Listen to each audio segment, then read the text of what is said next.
Great. Hello, everyone. Welcome to PPAN's October webinar. That's all about bats. Thank you so much for joining us for the Pollinators of the Night, Why Bats Matter and How to Support Them.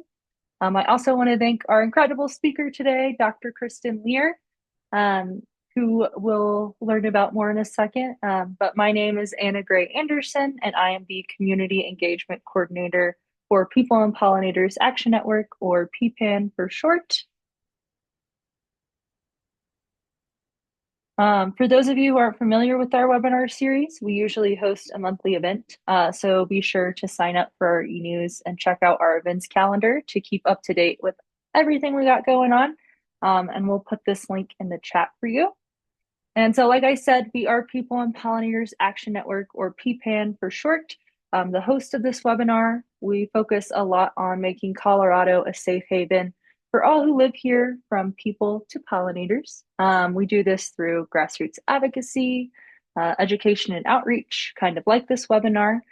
We also do a lot of policy work, community mobilization, and habitat creation. For example, our Habitat Fund grants program, which is based on the sales of the pollinator license plate, goes towards creating pollinator safe spaces while promoting community mobilization. And I did just want to emphasize the significance of the Protect Pollinators license plate. You can see on the screen here, it's a beautiful plate with kind of a teal background. And in the middle there, we've got a Hunt's bumblebee on a beautiful flower. And PPAN actually championed the legislation that created this license plate, and the majority of the donations for the plate go directly to the Protect Our Pollinators Habitat Fund, which applications for 2026 will be opening this winter. So by getting a plate, you'll be contributing directly to getting more native plants in the ground, which leads to more pollinators. We will also put the link for this in the chat. And so we're really grateful to have Dr. Kristen Lear with us today. As a bat conservationist, Dr. Lear seeks to develop practical, equitable, and meaningful solutions to bat conservation challenges through collaborative research, partnership with local communities, and public engagement and outreach. In 2020, she completed her PhD in integrative conservation at the University of Georgia, focusing on the conservation of endangered pollinating bats in Northeast Mexico. And now she's Bat Conservation International's Agave Restoration Program Director and leads the organization's binational Agave Restoration Initiative to restore and enhance habitat for endangered pollinating bats and support community livelihoods in the US Southwest and Mexico. She's also passionate about science communication and empowering the next generation of scientists, and is thrilled to be an if/then ambassador, which supports women and girls in STEM. So before we get started, and as a reminder, please stay muted. Please leave your questions in the chat, and we will keep track of those questions and get to as many of them as possible. We are recording this presentation and we'll post it to our YouTube channel. We'll be sending a follow-up email with the link to that recording, along with Dr. Lear's slides and other resources from the talk. We also encourage you to make a donation today so that PPAN can continue to host this free webinar series. These donations will really support our education, advocacy, and habitat creation efforts. A donation of any size really does make a difference, so thanks for considering that. And we also have Colorado Gives Day coming up. Early giving for that starts on November 1st. So if you make a donation from November 1st through December 9th, your monthly donations will be matched. Keep an eye out for an email about that. And then finally, another way to support this work is by getting that beautiful pollinator license plate.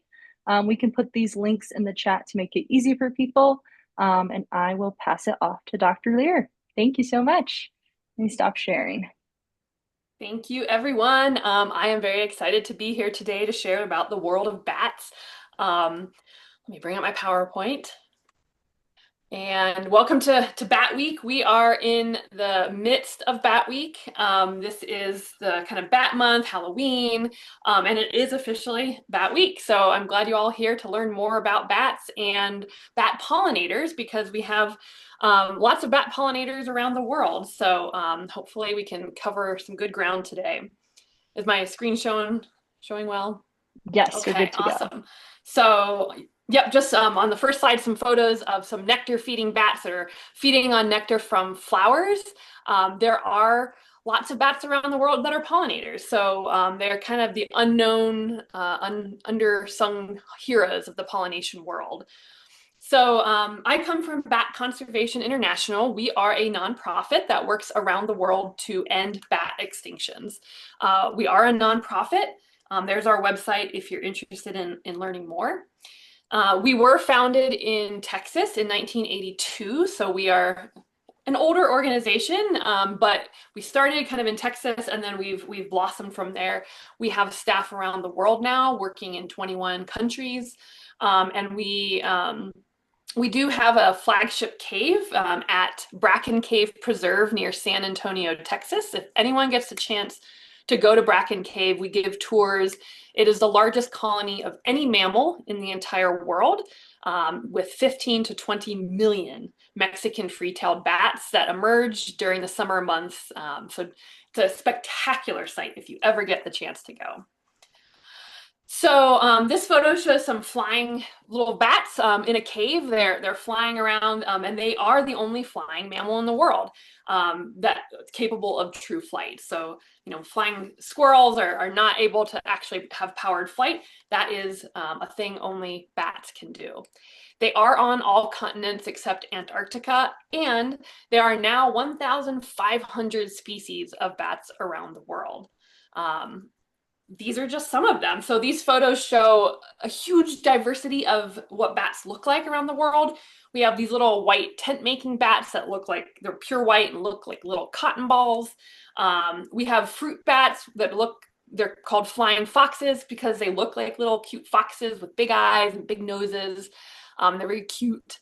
We have bats like this silver-haired bat that has the hoariness of the fur, looks like frost on their fur. We have big-eared bats that have gigantic ears that are more than 3 times the size of their head. And we have everything in between, big bats, small bats. And these 1,500 species make up 20% of all mammal species. So 1 in every 5 mammal species is a bat. And they are not rodents. I will actually talk more about why that's important later, but they are their own order of mammals. And like I mentioned, they are found on all continents except Antarctica. So this map here, this is a world map, and all of the orange places are where bats can be found. So all the way up into Alaska, Siberia, all the way down into far southern South America, Australia. They're just not found in Antarctica. So the importance of bats. We have this little pollinator bat here licking nectar from an agave flower with its long tongue out. And I'll talk a lot more about pollinating bats. But first, I want to talk about the bats that are most common around the world, which are insectivorous bats that eat insects, they eat bugs. So this bat here it's a little bat with its mouth open, flying, and it's about to catch a moth that's flying in the air. And 70% of the world's bat species are insectivorous. So these insect-eating bats are very important because they serve as biological control agents of insect populations. So their ecosystem service is pest control. So you can see 2 little bats here flying in the night sky, and they're hunting these little moths. These little moths are about to get eaten. They eat moths, they eat beetles, and of course mosquitoes. So that's very important for helping control insect populations. Now, some species may eat up to half their body weight in insects in a night, particularly mother bats who are trying to feed their babies. And I have this picture of a hamburger here because I want to do a fun fact. If you had to eat enough quarter-pounder hamburgers in one night to be like a bat, how many quarter-pounder hamburgers would you have to eat? Now, I won't make you go through all the math, but drum roll, about 600, give or take, hamburgers in one night to be like a bat, which is insane. But these bats are flying. Flying is a very high metabolically costly activity, so they have to have a lot of energy to fuel that flight. So 600 hamburgers, remember that, that's pretty nuts feat. Now, if we translate this to number of insects, so there's, one bat could eat up to 500 insects in a night if it's very hungry. So if we have a colony of 50 bats, which is pretty common for many species, they even roost in a lot bigger colonies than that. But a colony of 50 bats could eat 25,000 insects per night, which translates, if we calculate that up to the entire United States and the bat population, that is at least $3.7 billion every year in just the United States that these bats are saving the US agricultural industry because these bats are eating pest insects. And so when these bats are protecting the crops, farmers have to use fewer pesticides on their crops. They save money, and that saves the agricultural industry and us as consumers money. And so this study here and from 2011 calculated this cost, the impact of bats in the US, at least $3.7 billion per year that bats are contributing to US agriculture. So amazing to have these bats around. And like I mentioned, some of these insects are mosquitoes. So, the bats are helping keep mosquito populations under control, helping prevent spread of diseases from mosquitoes. And I have pictures of several crops. So who here likes pecans? I certainly do. They're one of my favorite nuts. There are bats that eat the pecan nut case bearer moth, which is the worst pest of pecans. What about corn? If you like corn on the cob, it's one of my favorite Thanksgiving meals. Corn earworm moth. Bats control those moths. What about chocolate, cacao, and grapes? Bats help control the insect pests of those crops as well, and many, many others. So having bats around, next time we eat these foods, we can say, thank you, bats, for bringing us these foods. Now, moving on, so away from pest control to the second ecosystem service of bats is that some bats are fruit-eating bats. So we have two pictures here of bats that have these giant fruits, like a fig, in their mouth, and they're flying away with this fruit to go eat it. And the one picture, you can see this bat is shoved the entire fruit in its mouth with its cheeks kind of exploding, and they suck the fruit juice, and then they either spit out the pulp or they eat the rest of the pulp and eventually poop it out. And what's in the pulp of fruit that we spit out as well? Seeds. And so these fruit-eating bats spread seeds over very large distances and help regenerate places like tropical rainforests that have been deforested or cut down. So these fruit-eating bats are very important to helping regrow places like tropical rainforests. So very important service for them from their seed dispersal. Now, another kind of lesser known thing about bats is their importance for the development of technological and medical advances.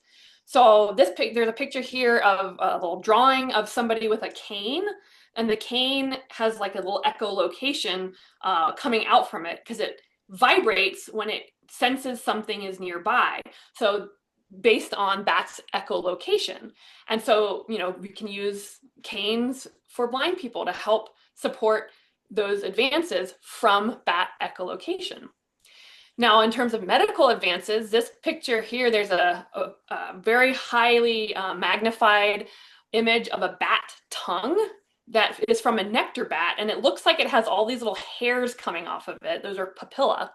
And those hairs help the nectar bats lap up nectar from flowers.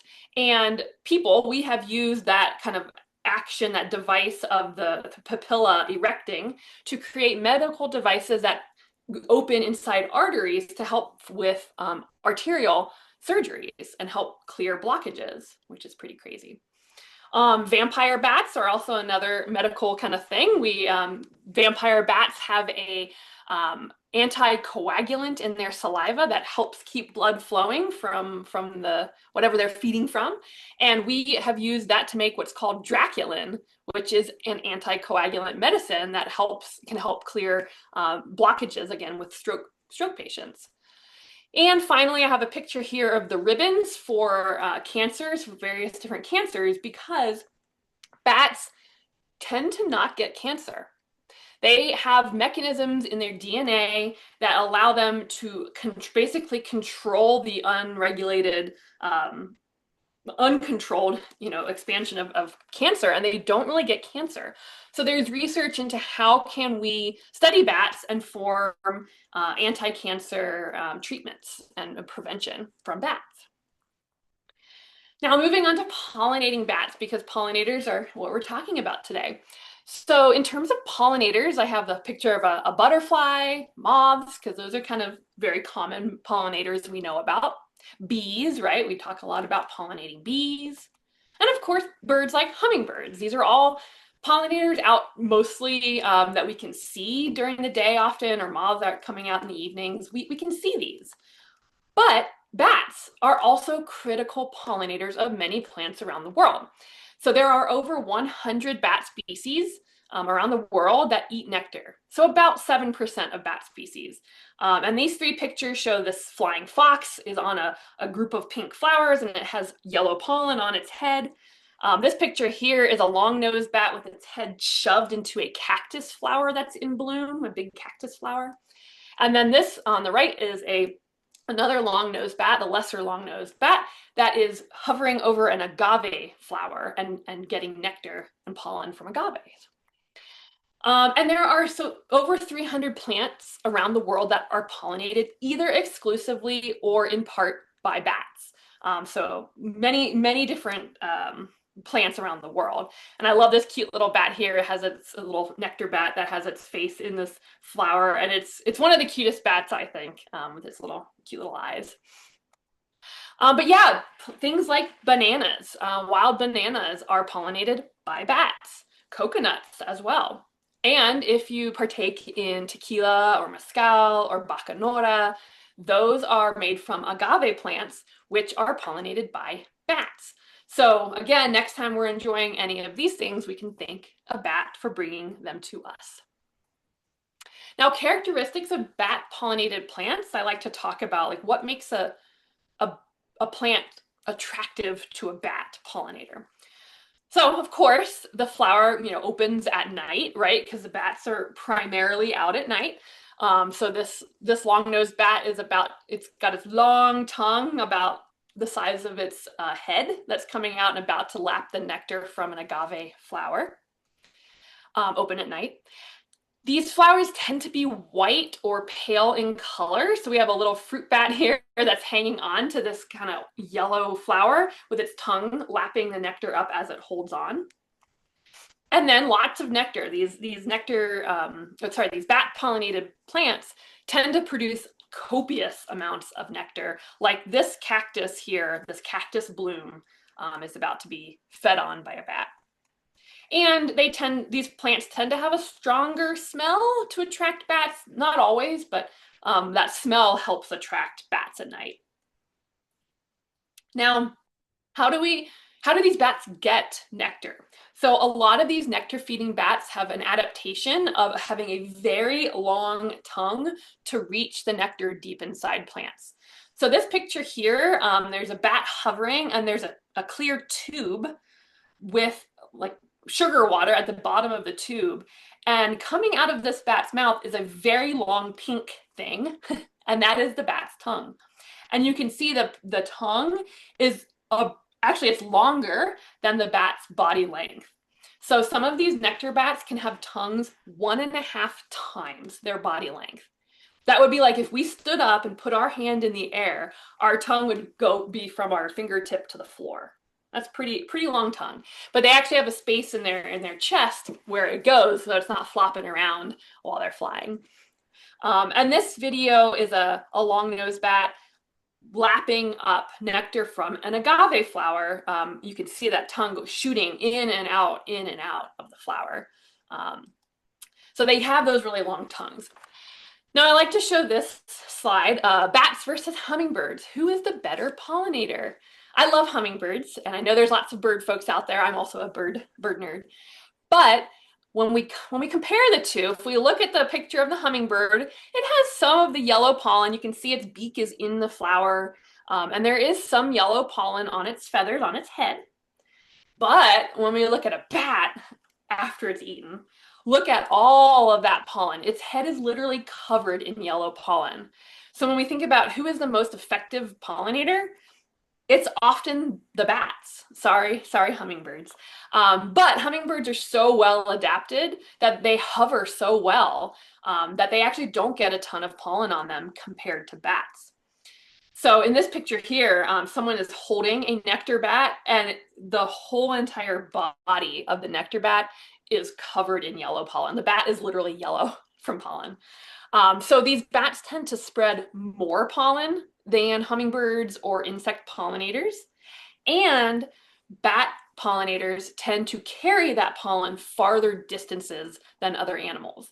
So some of these nectar feeding bats can fly 30 miles, actually more. We're doing tracking studies, 30 miles one way from a roost at night and go feed on a bunch of plants and then go back to that roost and do that multiple times throughout the night. So they're covering hundreds of miles in a night, spreading pollen across that area. So bats are some of the most effective pollinators of many plants. Now, bat myths debunked. I always like to talk about this because we hear some of those like sayings about bats, and I want to debunk some of those common things we might hear. So we might hear blind as a bat, right? That's a very common saying. In fact, bats are not blind. All bats in the world have eyes, and all bats can see. So there's a picture of a little bat here. Oh, sorry, I'll start with the big one. A bigger bat, a fruit bat that has giant eyes. And that's because this bat does not echolocate. It only uses its vision and its hearing, regular hearing, and its nose to find fruit. And then there are other species like this little bat in the bottom that has tiny little eyes. They do still have eyes and they can see, but these bats also use echolocation to help them navigate. So they supplement their eyesight with echolocation. So all bats can see. All bats have eyes. Now the vampire myth, right? All bats are vampires or going to suck your blood. That is not true. There are 3 species of vampire bats in the world, but that is 3 out of 1,500 species. Only 3 eat blood. And so these 3 pictures are the 3 species of vampire bats, and they're looking at us. They kind of got funky, wrinkly faces.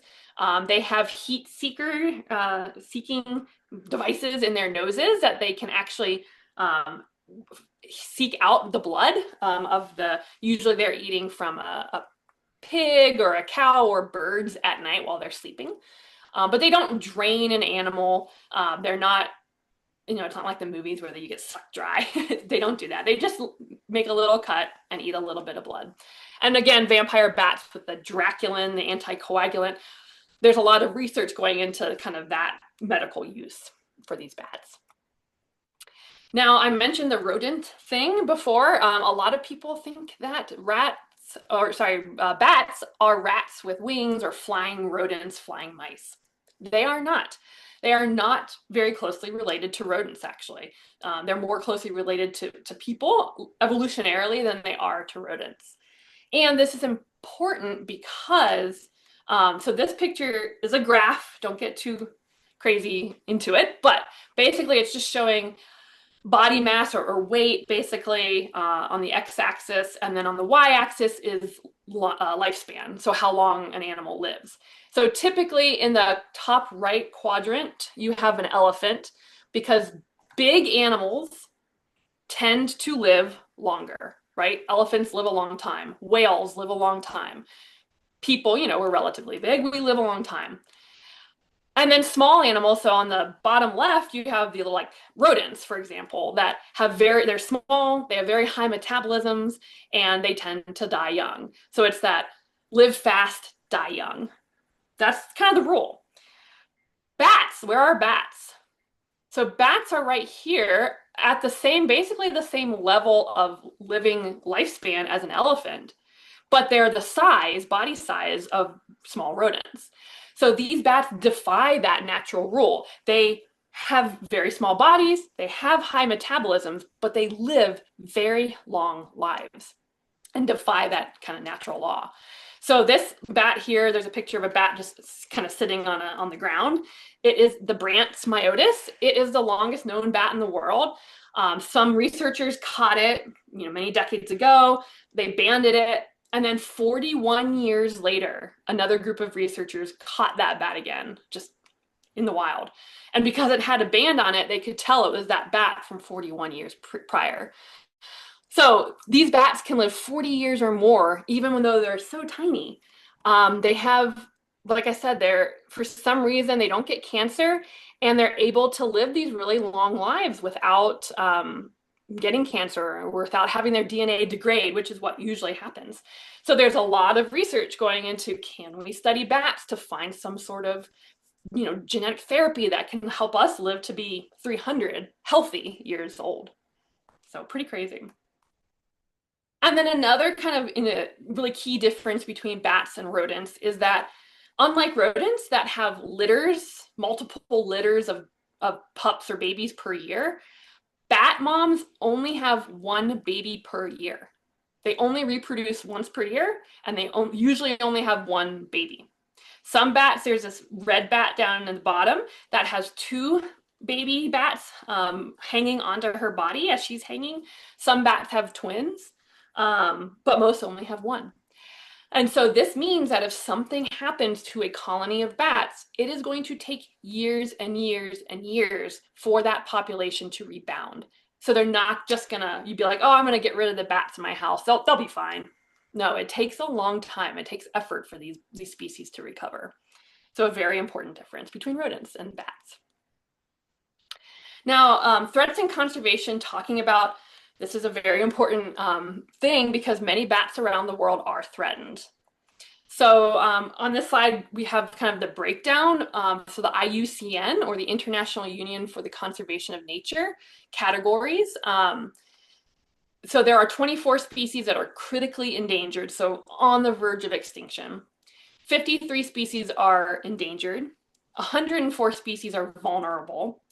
And then you have this group of about 226 species that are called data deficient because we just don't know a lot about them.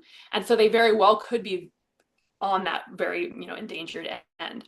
And so taken together, that's about 30% of all bat species, about a third around the world are threatened with extinction. That's a lot, unfortunately. And so, what are the threats to these bats? Here in North America, white nose syndrome is a very big threat. So this picture here has these little bats that are roosting in a cave. They're hibernating. This is during the winter. And they're hanging upside down, and you can see there's little fuzzy white stuff on their noses, on their ears, and on their wing membranes. That fuzzy white stuff is a fungus. And that fungus kind of eats away at their skin while they're hibernating, and it wakes them up from hibernation. And what happens when you wake up? You get hungry, right? So these bats are waking up in the middle of winter in like Colorado or New York State where it's freezing and there's snow, but they're hungry. So they go outside the cave looking for insects to eat. And of course, there's no insects because it's the middle of winter. So they either freeze to death or they starve to death. So this white nose syndrome started in New York State. Over the years, it's been coming throughout the country into Canada as well. And it has spread and has killed millions of bats across North America. It is unfortunately a very big threat.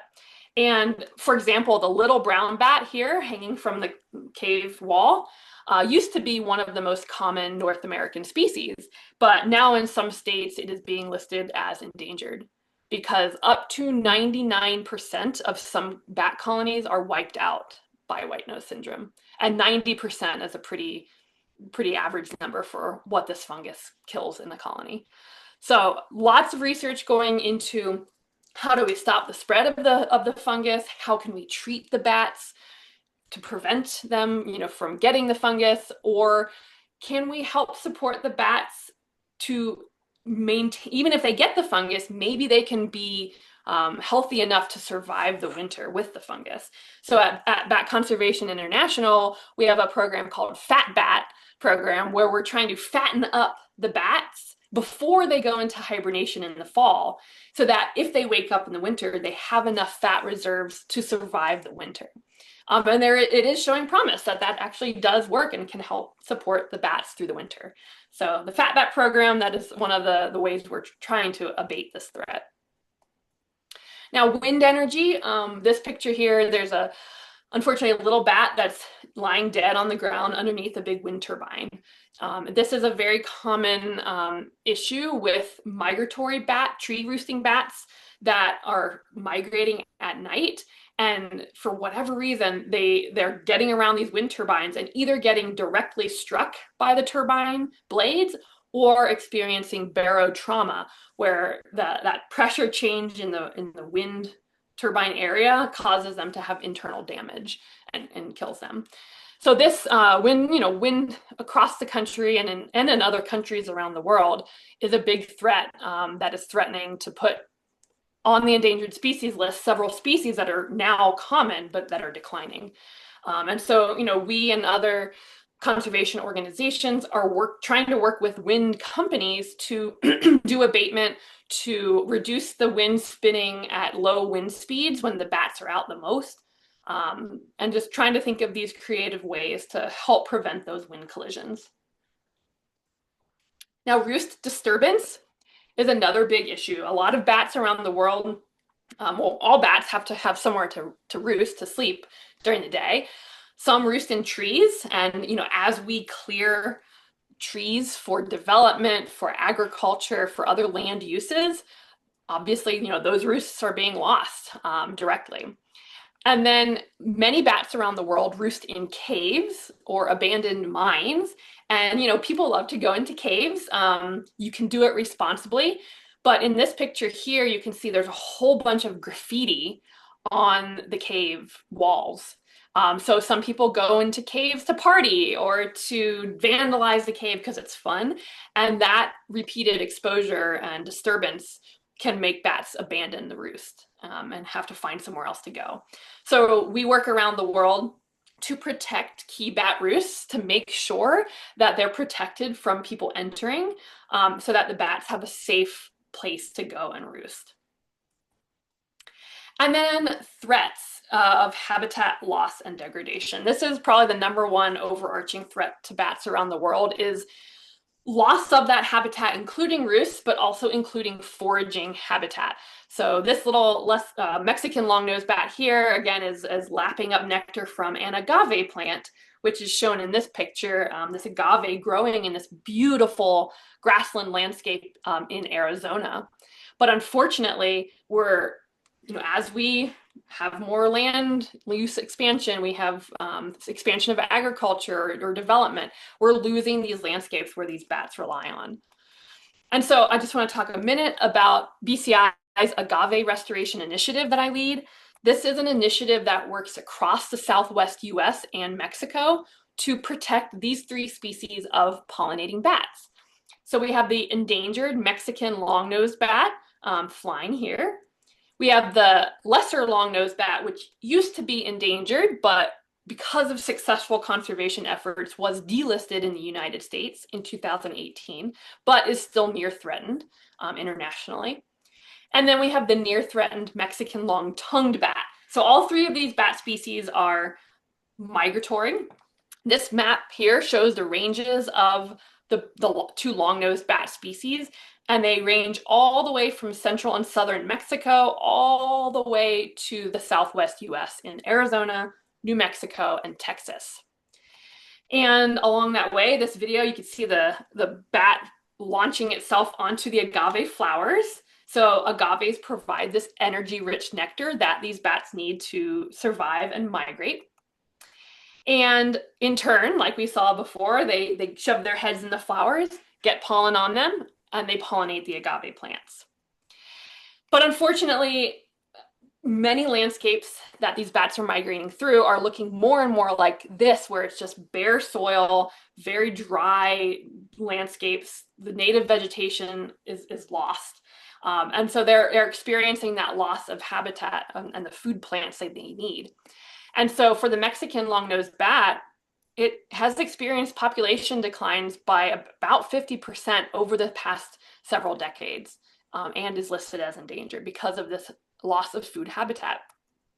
So what if we could turn landscapes that look like this into landscapes that look like this, with healthy agave plants that are blooming to feed the bats, healthy soils, healthy native vegetation to support these bats and support people who use agave plants for, products like tequila and mezcal or other uses.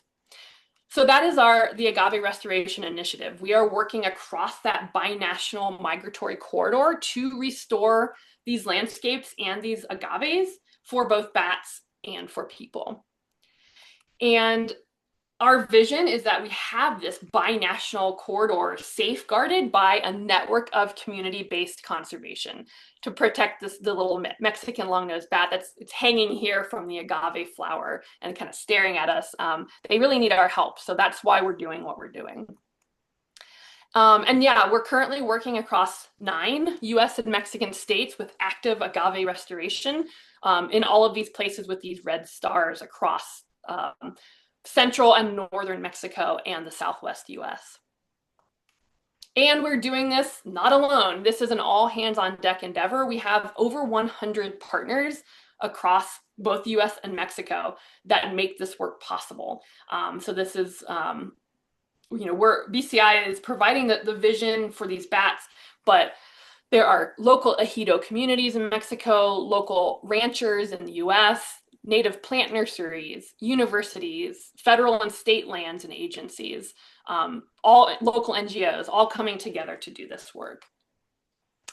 And we have had some great successes. So over the past about 7 years, we have planted just over 182,000 agaves across that corridor, restored over 2,000 acres of land with 40 landowners and communities. And we have supported building, the development, or the enhancement of 26 native plant nurseries, both in the United States and with ejido communities in Mexico. So, this picture of these agaves blooming in the sunset is kind of our vision for this work, is to have these bats have hundreds of agaves, thousands of agaves blooming as they migrate across that corridor. Now, I always like to end my talks with, how can you help bats? How can we in our everyday lives help bats? So to recap, by protecting bats, we protect the functioning of ecosystems worldwide. We help ensure food supplies for people by controlling those pests naturally with bats. And we are discovering many medical and engineering advances through bats, and we are constantly learning more from bats. So by protecting bats, we really protect us as well. And I want to talk briefly about some of the Colorado bats, because I know when I'm out, I want to know what I'm seeing. I live in Loveland. So what are we seeing when we go out at night here in Colorado? So there are 18 to 20 species that reside in Colorado. They are all insectivorous, so they're all eating insects. We don't have any pollinating bats here, but I will tell how we kind of can support these bats through gardening for bats as well. So big brown bat is one of the most common bats in the country. They are likely house visitors. If you've ever gotten a bat in your house, it very likely is a big brown bat, because they are very kind of adapted to human environments. And they are commonly seen feeding under street lights. So if you see at like a stadium at night or outside your house, these big brown bats tend to like to hunt insects around these lights. So this is a little brown bat, and it's just kind of sitting on a little moss. And yeah, it's got a little black nose, but very brown fur, and that's kind of its signature. Now we have a big brown bat and we have a little brown bat. So this little brown bat is hanging from a cave wall. They are often cave roosters. These little brown bats are also pretty common, and they can live 30 years or more in the wild. So if you see little brown bats, know that it might be an old bat, which is pretty cool. Now, silver-haired bats, this one here, there's a silver-haired bat laying on the ground, and it's got silver hair. It has hair that looks very silver, and it's a beautiful bat. And they tend to roost among tree leaves instead of roosting in tree hollows. Sometimes they do, but they tend to just be hanging from tree leaves. So this picture here is a related species, eastern red bats, that you can see. They're just hanging out on the leaves of the trees. So you could be out walking.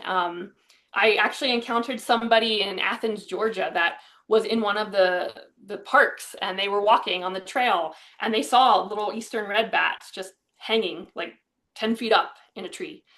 So keep your eye out. They're very hard to see, but you could see them. And the spotted bat.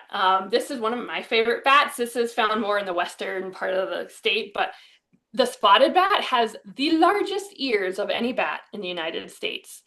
So this picture is bats sitting on the ground staring at us, and its ears are like 3 inches long. So they're like, there would be like if we had ears 3 feet long. They are humongous ears.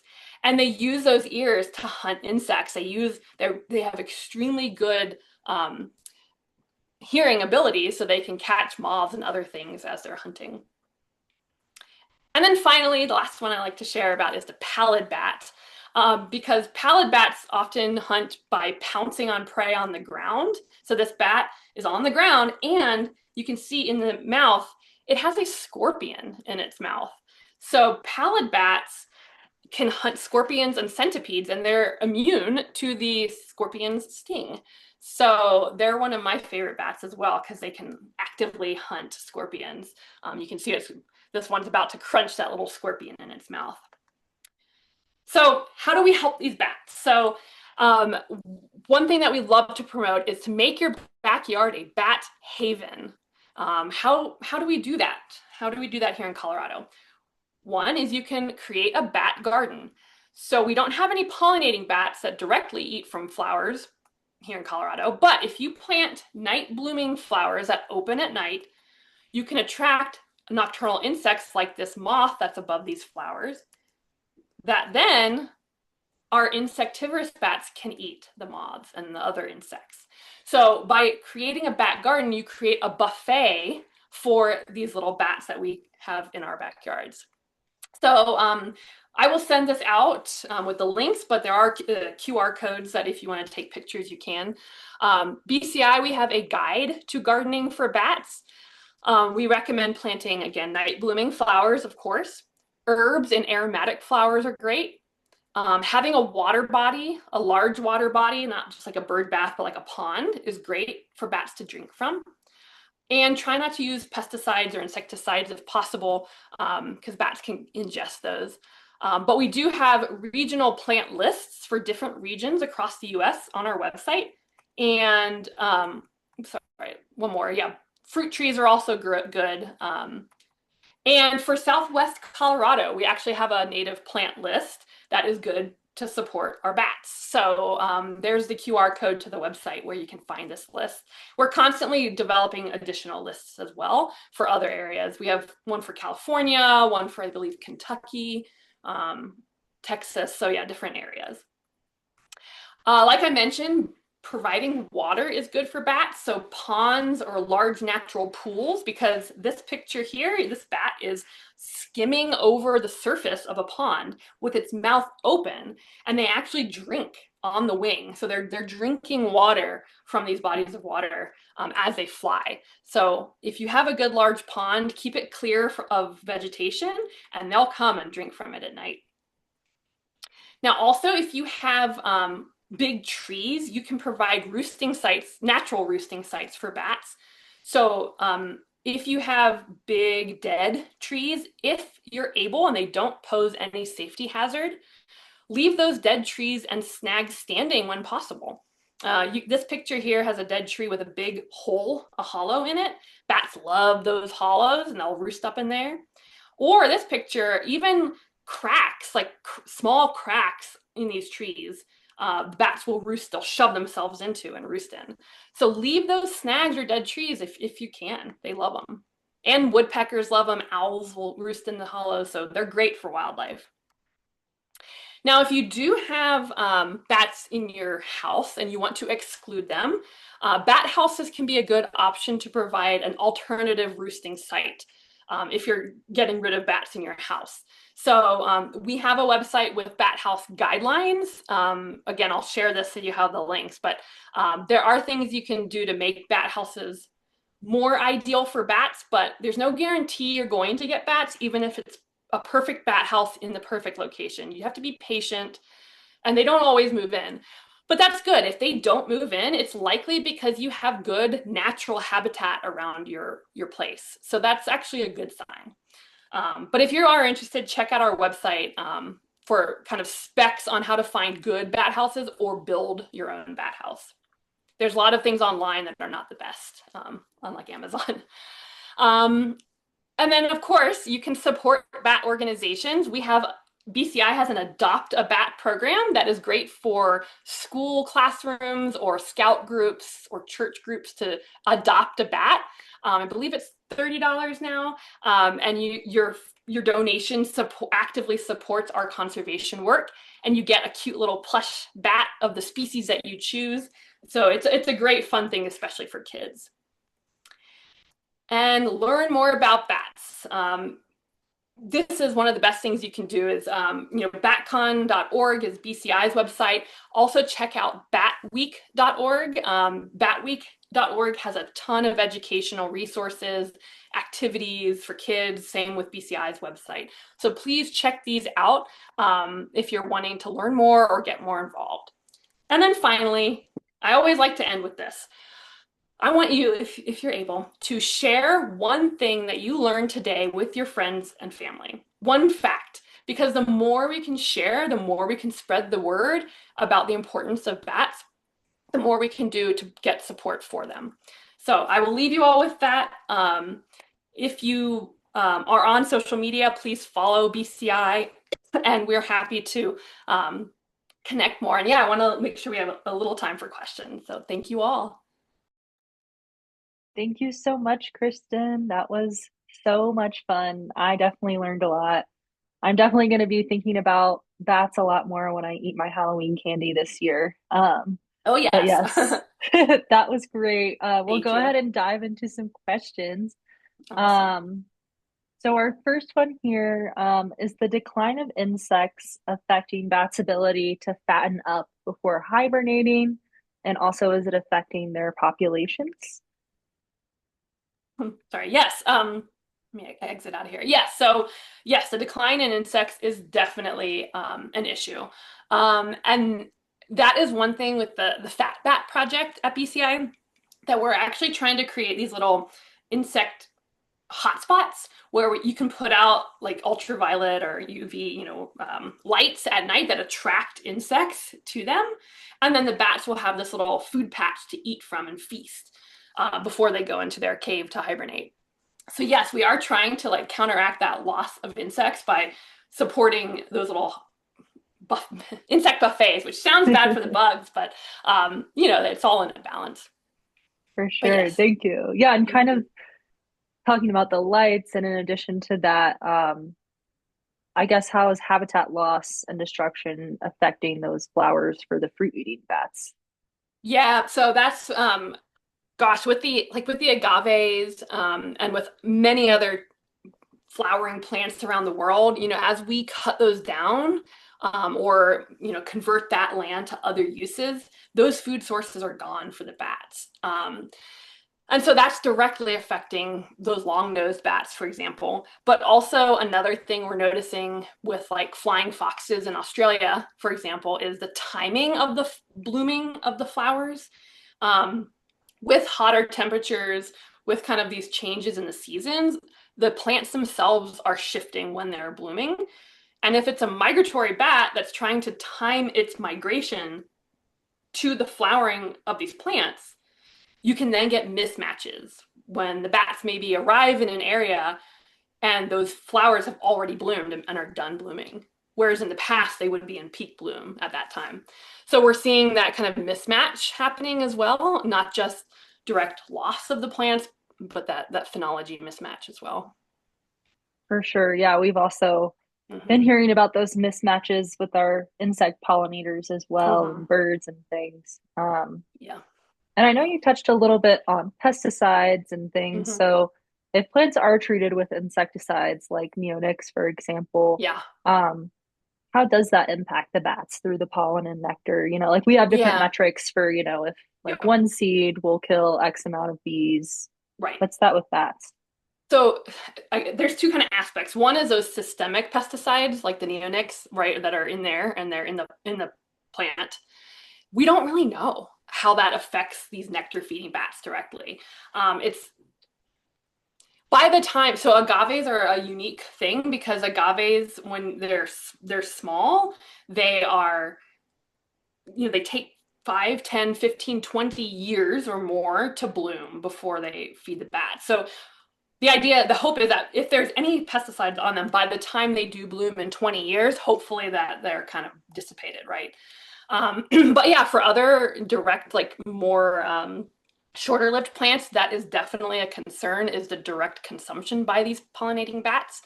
And then the other kind of related aspect is the insects. So there are studies that show that insect eating bats are eating insects that have pesticides on their bodies because they're, around the plants. The bats eat those insects and get those pesticides in them. And then those pesticide residues are actually being found in the milk of the mother bats that they feed to their babies. And then the sperm, it affects the sperm and the fertility of the male bats that are ingesting it. So yes, it's an issue not just for direct pollinator bats, but also insect eating bats. Wow, that's crazy. Yeah, it really Um, is. yeah. And You know. so we also talked about gardening for bats, and I know you mentioned the Mm-hmm. pond.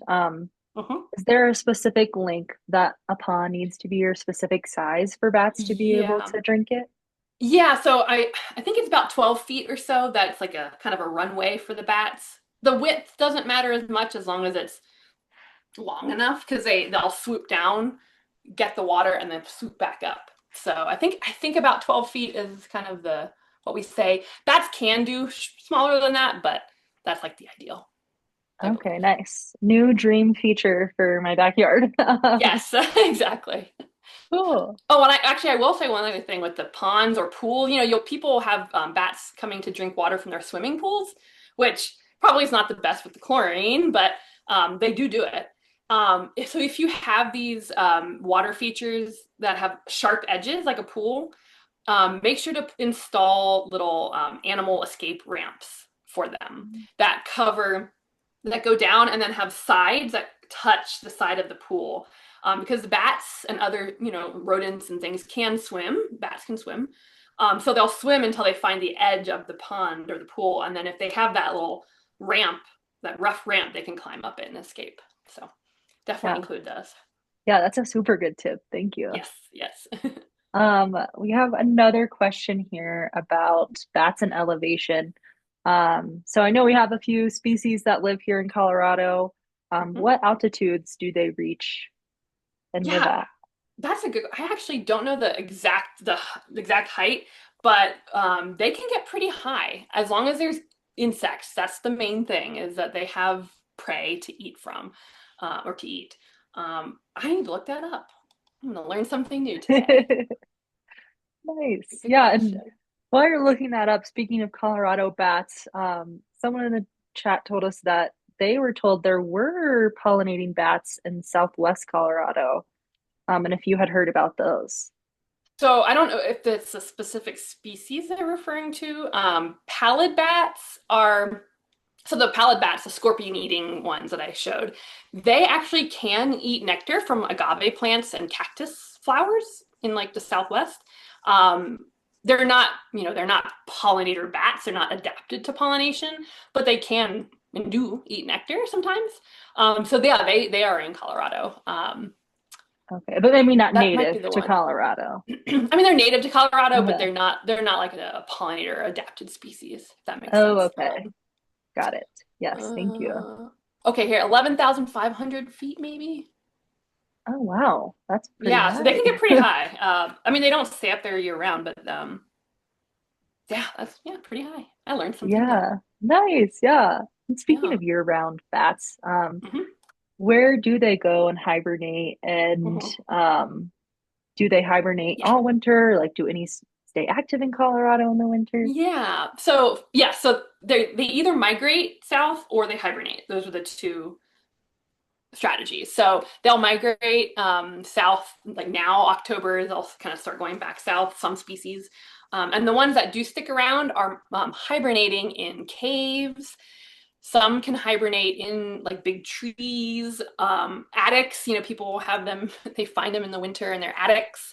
Um, but yeah, caves, old abandoned mines as well is another place that they hibernate.